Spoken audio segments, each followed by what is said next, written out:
Step 3 is headroom. Headroom is the distance from the top of the garage door to the bottom of the ceiling.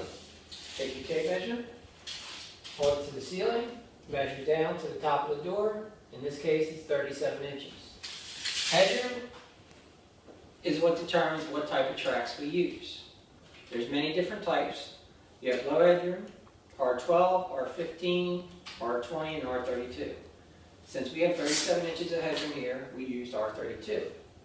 The big key about headroom is, if you have a garage that has a flat ceiling, then that's all we would need is that dimension. But if you have a garage that has living space above in some cases, and has a steel beam that goes across or travels straight down the middle of the garage, then we would need the distance from the floor to the bottom of the steel beam, or ductwork, or anything else that they have in the garage. For example, in this garage we have some shelving that's hanging from the ceiling. So this would be the lowest point in the garage. So you would take your tape measure, hold it to the floor, and measure up to the obstruction. In this case it's 8 foot. But in this garage, the door stops before it gets to the storage area.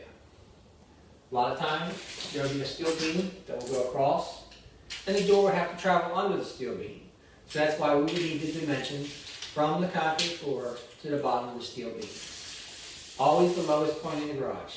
That's the dimension that you want to use for headroom. Step 4 is side room. Side room is the distance from the wall to the very edge of the truck. In this case, we have 22 inches. Plenty of side room. The minimum amount of side room that we require is going to be 4.5 inches. And that is the distance from the track to the wall, if there's a wall there, or an obstruction. Again, some people have shelving, so we need a distance from there to the shelving or the wall, a minimum of 4.5 inches.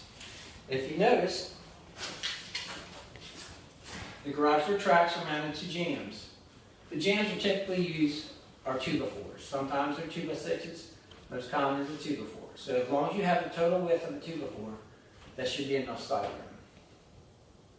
Stop.